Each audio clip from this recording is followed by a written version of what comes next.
सध्या घरगुती गॅस मिळवताना सामान्यांची दमछाक होत असतानाच याचा गैरफायदा घेत घरगुती सिलेंडरमधील गॅस व्यावसायिक सिलेंडरमध्ये ट्रान्सफर करून विकणाऱ्या एकाला काळेपडळ पोलिसांनी अटक केली आहे। हंडेवाडीत टाकलेल्या छाप्यात पोलिसांनी 103 गॅस सिलेंडर जप्त केलेत। आरोपी सिलेंडर तब्बल 3 ते 5 हजारांना विकत होता। नितीन हनुमंत होळकर वय 38 राहणार हंडेवाडी याला अटक केली। जागतिक युद्धजन्य स्थितीमुळे सध्या गॅस सिलेंडरचा पुरवठा विस्कळीत झाला। सामान्यांना गॅस मिळणे अवघड झाले। याचा फायदा घेत होळकर घरगुती सिलेंडर साठवून ठेवायचा आणि गॅस संपलेल्या गरजू ग्राहकांना 3 ते 5 हजार रुपयांना काळ्या बाजारात विकायचा। ग्राहकाची गरज किती तातडीची आहे यानुसार तो किंमत वाढवायचा। काळेपडळ पोलीस ठाण्याचे वरिष्ठ निरीक्षक मानसिंग पाटील यांचे पथक गस्तीवर असताना पोलीस अंमलदार महादेव शिंदे यांना याची माहिती मिळाली। पोलिसांनी सापळा रचून धाड टाकली।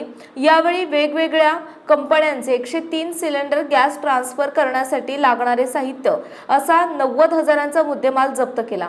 आरोपीकडे गॅस साठवण्यासाठीची किंवा विक्रीसाठी कोणताही अधिकृत परवाना नाही। इतक्या मोठ्या प्रमाणात गॅस सिलेंडर आरोपीकडे कोठून आले, यामध्ये एखाद्या गॅस एजन्सीचे किंवा वितरकाचे संगनमत आहे का याचा सखोल तपास पोलीस करतायत।